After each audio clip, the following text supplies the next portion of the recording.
On Christmas morning, tech millionaire James Morrison was rushing to get his 7-year-old daughter ready for their elaborate holiday celebration when he discovered a homeless woman quietly digging through his neighbor's garbage, searching desperately for food. What started as a moment of awkward charity turned into something neither of them expected, because when this mysterious woman whispered a few simple words to his daughter, it would completely shatter everything James thought he knew about success, family, love, and what it truly means to have a home.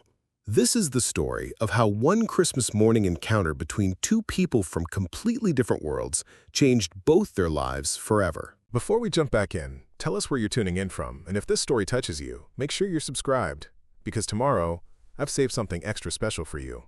The alarm clock screamed at 6:30 a.m. on Christmas morning, but James Morrison was already awake, staring at the ceiling of his Beverly Hills mansion. At 35, he'd built Morrison Technologies into a billion-dollar empire, transforming the way people connected through social platforms. His penthouse office overlooked the city. Emma's excited voice echoed through the marble hallways as she burst into his bedroom, her blonde curls bouncing with Christmas morning energy. She wore the silk pajamas his assistant had ordered, perfectly coordinated, but lacking the personal touch Catherine would have added. James forced a smile, the same one he'd perfected for board meetings and investor calls. "Let's go see, Princess." The living room looked like a luxury department store's holiday display. Wrapped boxes towered beneath a 12-foot Douglas fir, each gift carefully selected by his assistant to ensure Emma had everything a 7-year-old could want. The tree itself was professionally decorated, flawless but sterile, missing the handmade ornaments and crooked angel that used to make Catherine laugh. Everything was perfect, yet something felt profoundly empty about the elaborate display. Emma tore through presents with practiced efficiency that broke James's heart. The latest iPad Pro, designer clothes with tags still attached, expensive dolls she'd play with once before losing interest. He watched from his Italian leather armchair, coffee growing cold in his hands, wondering when Christmas had become a performance rather than a celebration. This was their routine now. Overwhelming material abundance, desperately trying to fill the void where family warmth used to live. "Daddy, can we make pancakes like Mommy used to?" Emma asked suddenly, abandoning a $300 remote control helicopter after barely 5 minutes. "The ones with chocolate chips that look like smiley faces." "Mrs. Chen already prepared Christmas brunch. She made that French toast you like, and this fresh orange juice in the dining room. Everything's ready and waiting." Emma's face fell slightly, but she nodded with the resigned acceptance of a child who'd learned to not ask twice. At 7 years old, she'd already adapted to Daddy's version of Christmas, one that involved less mess, less time, and definitely less cooking. As James methodically gathered scattered wrapping paper, he noticed Emma standing perfectly still by the front window, her small frame silhouetted against the morning light. Something about her expression made him pause mid-reach, a mix of curiosity and concern that seemed far too mature for her years. "What is it, Em?" James followed Emma's gaze through the window and felt his stomach drop. Across the street, near the Hendersons' perfectly manicured lawn, a woman in a torn winter coat was quietly rummaging through their garbage bins. Her movements were careful, almost apologetic, as if she was trying not to disturb anything. Even from a distance, James could see how thin she was, how her clothes hung loose on her frame. "Stay here, Emma," he said, grabbing his coat from the closet. But as he headed toward the door, small footsteps followed behind him. "I want to come too, Daddy." "Emma, this isn't... Please? It's Christmas morning. Maybe she needs help." Something in his daughter's voice, a determination that reminded him painfully of Catherine, made him pause. "Okay, but stay close to me." They walked across the quiet street, their breath visible in the crisp December air. Most of the neighborhood was still asleep, Christmas lights twinkling softly on silent houses. As they got closer, James could see the woman more clearly. She appeared to be in her late 20s, with dark hair pulled back in a makeshift ponytail. Her coat was several sizes too big, and her shoes were held together with duct tape. She looked up as they approached, her eyes wide with a mix of embarrassment and fear. "I'm sorry," she said quickly, stepping back from the garbage bin. I wasn't making a mess. I'll leave." "Wait," James said, his voice gentler than he'd intended. "It's okay. You don't have to leave." The woman's eyes darted between James and Emma, clearly uncomfortable with the situation. Up close, James could see the exhaustion in her face, the way her hands shook slightly from cold or hunger. "Are you looking for food?" Emma asked, with the directness only children possessed. The woman's cheeks flushed red. Yes. I'm sorry. I know this looks bad." "There's nothing to be sorry about," James found himself saying. "I'm James Morrison. This is my daughter Emma." Sophia Chen." Emma stepped closer, ignoring James' protective instinct to pull her back. "Are you homeless, Miss Sophia?" "Emma," James warned, but Sophia shook her head. "It's okay." "Yes, I am. I've been staying at different places, but today, most places are closed for Christmas." James felt something crack inside his chest. Here he was, surrounded by more abundance than most people saw in a lifetime, while this woman was searching through garbage for something to eat on Christmas morning. "When did you last eat?" Sophia hesitated. "Yesterday morning. Someone at the shelter shared their breakfast." Emma tugged on James's coat.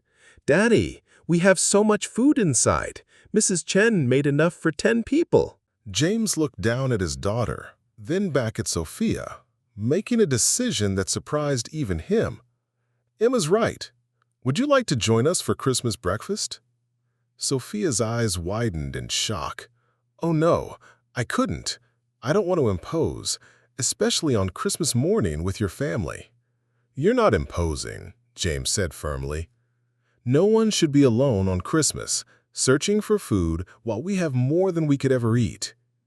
Emma grabbed Sophia's hand with the fearless warmth only children possessed. "Please come inside, Miss Sophia. We have pancakes and French toast and hot chocolate, and I can show you all my new presents." Sophia looked overwhelmed, her eyes filling with tears. She tried to blink away. I haven't had a real meal in days. Are you sure this is okay?" "More than okay," James said, surprising himself with how much he meant it. Inside the mansion, Sophia stood frozen in the foyer, taking in the marble floors, crystal chandelier, and sweeping staircase. James watched her reaction, seeing his home through her eyes, the excessive opulence that had become so normal he barely noticed it anymore. "Your house is like a castle," Sophia whispered to Emma. Emma giggled. "Daddy says it's too big for just us, but we don't know how to make it smaller." In the dining room, Mrs. Chen had indeed prepared enough food for a small army. Sophia sat carefully at the polished mahogany table, her worn clothes a stark contrast to the fine china and crystal glasses. James noticed how she held her fork tentatively, as if she might break something. "Please, eat as much as you'd like," he encouraged, serving her generous portions of French toast, fresh fruit, and bacon. Sophia took her first bite and closed her eyes, a tear sliding down her cheek. "I forgot how good real food could taste," she said quietly. Emma chattered excitedly about her presents, showing Sophia each gift with genuine enthusiasm. What struck James was how patiently Sophia listened, asking thoughtful questions and showing real interest in Emma's excitement. She wasn't just being polite. She genuinely cared about what his daughter was saying. "What's your favorite color, Miss Sophia?" asked Emma between bites of pancake. "Blue, like the sky on a clear day. It reminds me that there's always something beautiful to look forward to, even when things are difficult." James felt something shift in his chest at those words. When had he stopped looking for beautiful things? When had his world become so focused on building walls that he'd forgotten to look for open skies? As they ate, Sophia began to relax slightly, her shoulders losing their defensive tension. She had a gentle laugh and kind eyes that lit up when Emma told her jokes. James found himself studying her face, wondering what circumstances had led her to this point. Preparing and narrating this story took us a lot of time, so if you are enjoying it, subscribe to our channel. It means a lot to us. Now back to the story. After breakfast, Emma insisted on giving Sophia a tour of the house, her small hand clasped tightly in Sophia's as she pointed out every room with pride. James followed behind, watching how Sophia responded to each space with genuine wonder rather than the calculating assessment he was used to from visitors who saw dollar signs in every fixture. "This is Mommy's piano," Emma announced as they entered the music room. "Daddy won't let anyone play it anymore." James felt his chest tighten. The baby grand piano had been Catherine's pride and joy, now sitting silent under a layer of dust, its bench pushed in as if waiting for her return. To his surprise, Sophia approached the piano reverently, running her fingers lightly over the closed lid. "It's beautiful," she said softly. "Your mommy must have been very talented." "She played me lullabies every night," Emma said wistfully. "Daddy says he doesn't know how to make the piano work." Sophia looked at James with understanding eyes. Sometimes the most beautiful things are the hardest to touch when they hold so many memories. Something about her words, spoken without judgment or advice, made James's throat constrict. How did this stranger understand what he'd been feeling for 2 years? "Do you play?" he found himself asking. Sophia hesitated. "I used to. Before—" she trailed off, then made a decision. "Would it be okay if I played something gentle? Just once?" James nodded, unable to speak. Sophia sat at the bench and began to play a soft, simple melody. Her technique was clearly trained, her touch delicate yet confident. Emma moved closer, mesmerized by the music filling the room for the first time in years. "That's beautiful," Emma whispered. "What song is it?" "It's called Silent Night," replied Sophia, her fingers continuing to dance across the keys. "My mother taught it to me when I was about your age." As the familiar Christmas carol filled the air, James felt tears threatening. This was how the room was meant to sound, meant to feel, alive with music and warmth.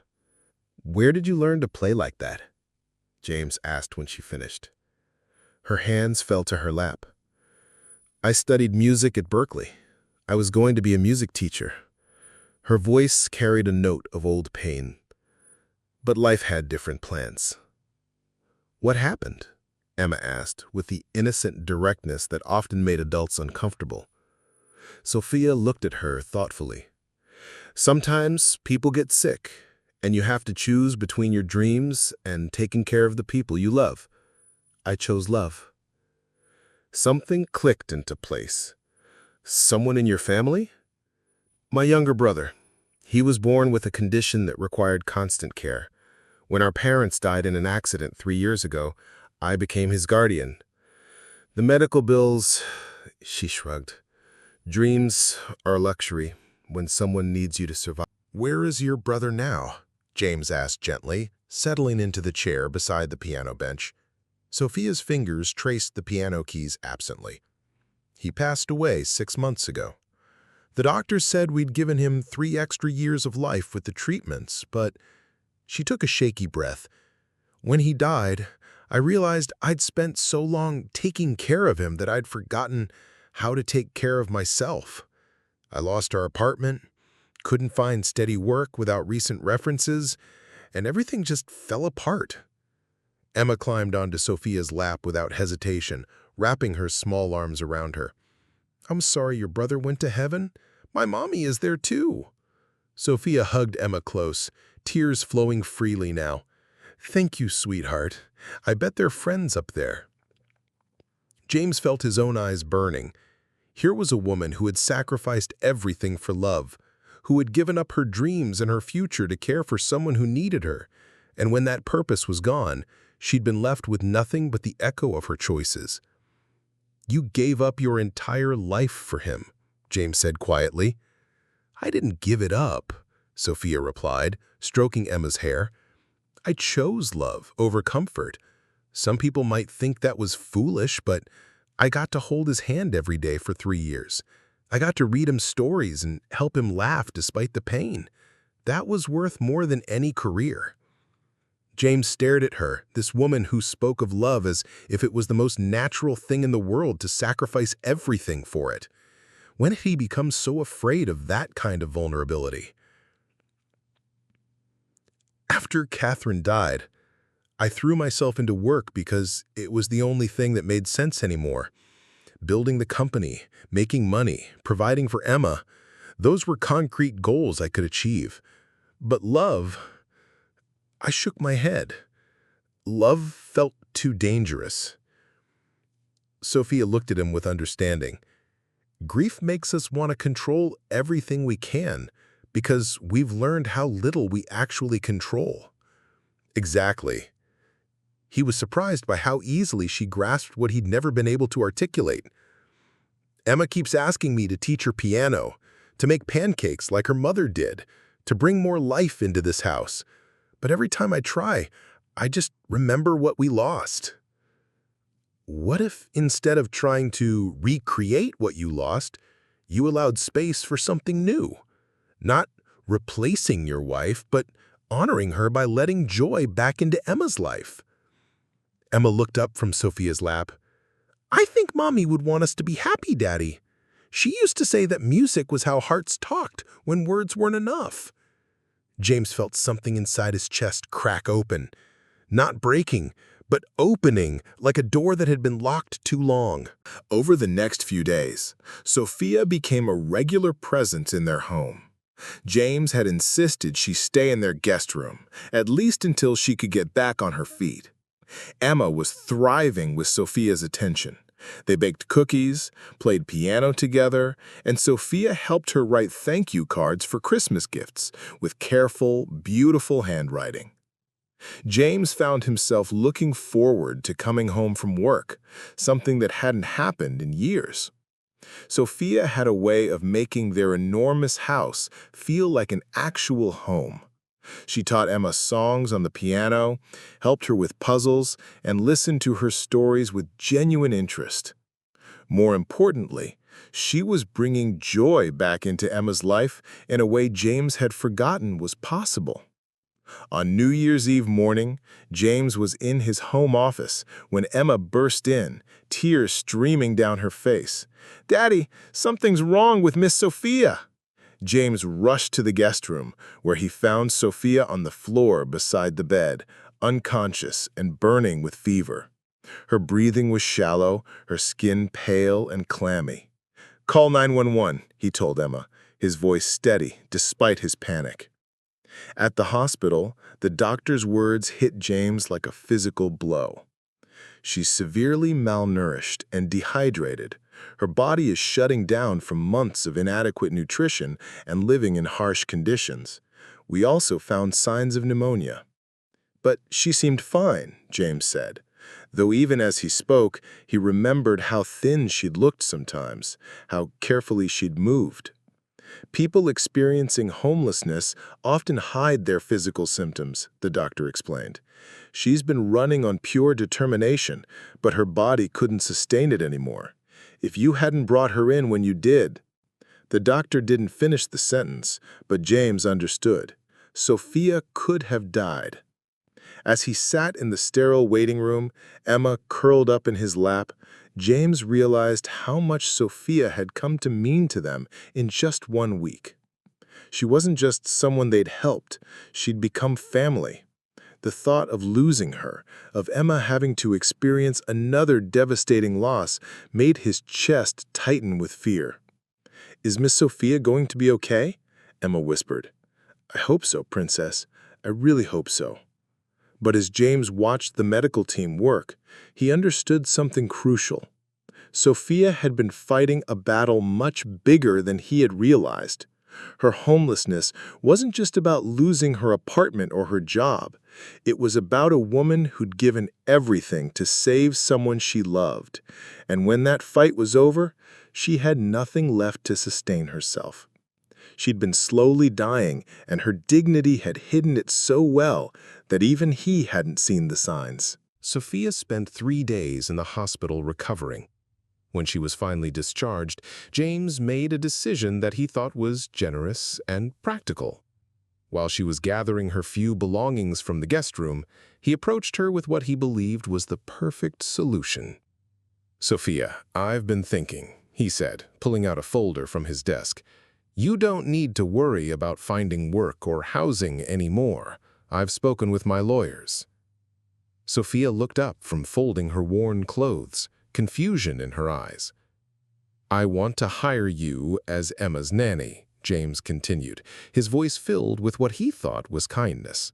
"Full salary, benefits, your own apartment in the city. Emma adores you, and you're wonderful with her. It's perfect." Sophia's hands stilled on the shirt she was folding. "A nanny." "Think about it," James pressed on, not noticing the shift in her tone. "You'd have financial security, health care, a stable home. Emma would have the constant care and attention she needs. It solves everything." "Everything," Sophia repeated quietly. James opened the folder, revealing an official employment contract. "I've had my team draw up the paperwork. The salary is generous, more than most people make in professional positions. You'd never have to worry about being homeless again." Sophia stared at the contract, then slowly set down her clothing. When she looked up at James, her expression was unlike anything he'd seen from her before. Not grateful, not relieved, but deeply hurt. "So that's what this is," she said, her voice steady but cold. "You've been interviewing me for a job this whole time?" "No, that's not—" "A week ago, I was searching through garbage for food. Now you're offering me to pay me to take care of your daughter. How convenient that the homeless woman you rescued turns out to be perfect employee material." "I'm trying to help you. I'm offering you a real future." "As your employee," Sophia said, standing up, "not as someone you care about, but as someone you can pay to solve your problems. Emma needs more attention. Hire the grateful homeless woman. She'll never leave because where else would she go?" "That's not fair. You know how much Emma means to me." Sophia picked up her bag, her movements sharp with anger. "Do you know what Emma whispered to me yesterday at the hospital? She said she hoped I'd stay forever because you smiled more when I was around. That little girl isn't just looking for a nanny, James. She's looking for a family." James felt something cold settle in his stomach. "I am offering you a place in our family." "No," Sophia said firmly. "You're offering me employment. There's a difference between someone who chooses to stay and someone who's paid to stay." Sophia walked toward the door, her bag slung over her shoulder. "Thank you for the hospitality, James, and thank you for saving my life, but I won't be your charity case disguised as an employee." "Where will you go?" James called after her, panic rising in his voice. "I'll figure it out. I always do." The door closed with a quiet finality that echoed through the massive house. James stood alone in the guest room, staring at the employment contract in his hands, wondering how his generous gesture had gone so wrong. Emma found him there an hour later, still holding the papers. "Where's Miss Sophia?" she asked, her voice small. James knelt down to her level, not knowing how to explain what had just happened. "She had to leave, sweetheart. Because of something I did?" "No, Em, because of something I did." Emma's lower lip trembled. "But she was happy here. We were all happy." That night, James lay awake staring at the ceiling, Emma's words echoing in his mind. We were all happy. When had he last been able to say that? When had their house felt like more than just an expensive place to sleep? The next morning, Emma barely touched her breakfast. Mrs. Chen, who had grown fond of Sophia during her stay, moved around the kitchen with unusual quietness. "She was good for this family," Mrs. Chen said simply as she cleared Emma's untouched plate. "Made it feel alive again." James drove to work but couldn't concentrate. His assistant had to remind him about meetings twice. Every decision felt hollow, every success meaningless. He kept thinking about what Sophia had said. There's a difference between someone who chooses to stay and someone who's paid to stay. That evening, Emma sat at the piano bench, pressing keys randomly, creating discordant sounds that matched James's mood. "I miss her music. I miss her laugh. I miss how she made you smile, Daddy." I was trying to help her." Emma turned to face him, and the wisdom in her 7-year-old eyes was startling. "Daddy, when someone gives you a present, do you pay them for it?" "No, of course not." "Miss Sophia gave us love. She made us feel like a real family again, and you tried to pay her for it." James felt the truth of his daughter's words hit him like a physical blow. He had taken something pure and genuine, Sophia's care for them, her growing feelings, the way she'd breathed life back into their home, and tried to turn it into a business transaction. He'd been so afraid of being vulnerable, so terrified of losing someone else he cared about, that he'd tried to control the relationship by making it professional, safe, contractual. But love couldn't be contracted. It could only be chosen, freely given, and trusted to grow. It took James 3 days to find her. He'd hired a private investigator, checked every shelter in the city, and finally found Sophia at a small community center downtown where she was volunteering to teach piano to children from low-income families. She sat at an old, slightly out-of-tune upright piano, guiding small hands across the keys with the same patience and gentleness she'd shown Emma. James watched from the doorway as she worked with a boy who couldn't have been more than 6, her voice encouraging as he struggled through a simple melody. When the lesson ended and the children filed out, she finally noticed him standing there. "James?" Her voice was neutral, guarded. "Can we talk?" he asked quietly. She hesitated, then nodded toward 2 folding chairs in the corner. They sat facing each other in the small, humble room that smelled of chalk and hope. "I came to apologize," James began, "not for wanting to help you, but for how I tried to do it." Sophia waited, her hands folded in her lap.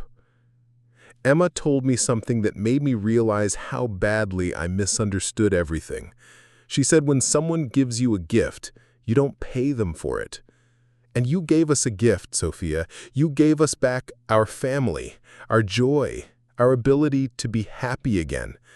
And I tried to turn that into a business transaction."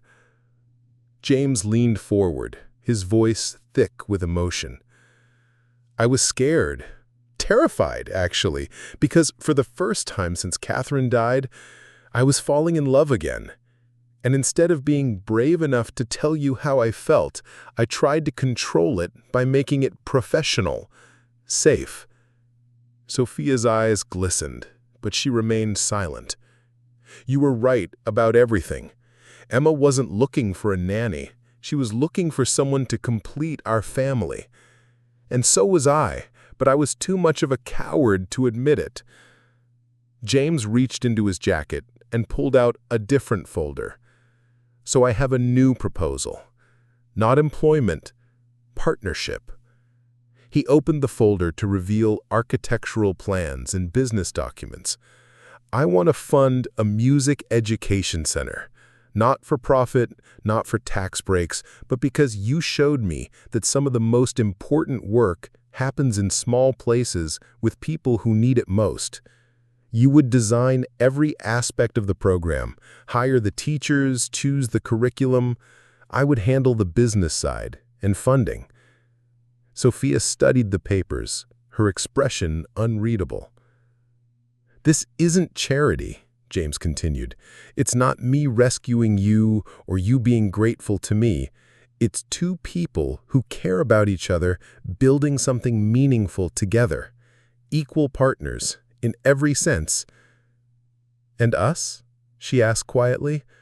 "What happens with us?" James took her hands in his. "I love you, Sophia. Not because you're perfect, not because you need saving, but because you taught me that strength isn't about standing alone. It's about having the courage to build something beautiful with someone else." Tears slipped down Sophia's cheeks. "I love you too, but I need to know this isn't about guilt or pity." "It's about love," James said firmly. "It's about a man who was afraid to open his heart again until a woman showed him that some risks are worth taking. It's about wanting to build a life together, not because either of us needs rescuing, but because we're better together than apart." Sophia studied his face for a long moment. "And Emma?" "Emma has been asking when you're coming home every day for a week. She's been sleeping with the music box you taught her to play, and she keeps setting a place for you at dinner, even though Mrs. Chen tells her not to." Sophia laughed through her tears. "She's a wise little girl." "She gets that from her mother. Both her mothers," James said softly, reaching up to touch Sophia's cheek. "Will you come home? Will you help me build something beautiful?" Sophia leaned into his touch. "Yes, but I have one condition." "Anything." "We start the music center here, in this community center. These kids need it most, and I want to make sure we never forget where this all began, with people who have nothing but still find ways to create beauty." James smiled, feeling lighter than he had in years. "Perfect. We'll renovate this place, expand the programs, but keep it right here where it belongs." 6 months later, the Morrison Chen Music Center held its grand opening. The community center had been transformed into a beautiful space with new instruments, soundproofed practice rooms, and a concert hall that could seat 200 people. But it still felt like the humble place where Sophia had first started teaching, welcoming, warm, and focused on the children it served. Emma, now 8 and confident at the piano, performed the opening piece, a duet with Sophia of Silent Night, the same song Sophia had played that first day in their music room. James watched from the front row, marveling at how his daughter had blossomed under Sophia's guidance and love.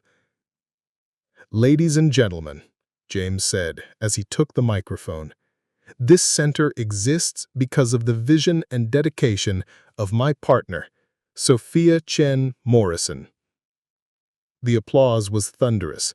Sophia had insisted on taking his name when they married 3 months earlier, not because tradition demanded it, but because, as she'd said, "I want the world to know we chose each other." After the ceremony, as families mingled and children ran between the practice rooms, Emma tugged on both their hands. "Can I tell you a secret?" she whispered. They both leaned down. "In that Christmas morning when I first saw Miss Sophia, I made a wish. I wished for someone who could make our family whole again." She grinned. "Santa was just really slow with delivery." James and Sophia exchanged glances over Emma's head, both remembering that cold Christmas morning when everything changed. "What did she whisper to you that day?" James asked Sophia later, as they walked through their neighborhood, Emma running ahead of them toward their home. Sophia smiled, remembering. "When Emma first approached me at the garbage bins, she whispered, 'My daddy has a really big house, but it's not very happy. Maybe you could help us figure out how to make it feel like home.'" James stopped walking. "A 7-year-old said that?" Children see what adults miss sometimes. She knew you needed more than money could buy. She knew I needed more than just shelter. She saw that we could heal each other. As they reached their front door, James realized their house had indeed become a home, filled with music, laughter, and the daily chaos of a family who had chosen to love each other despite their different beginnings. Sometimes the most beautiful stories start with the simplest acts of kindness, and sometimes home isn't a place you find, but something you build together, one day at a time. Up next, you've got 2 more standout stories right on your screen. If this one hit the mark, you won't want to pass these up. Just click and check them out. And don't forget to subscribe and turn on the notification bell so you don't miss any upload from us.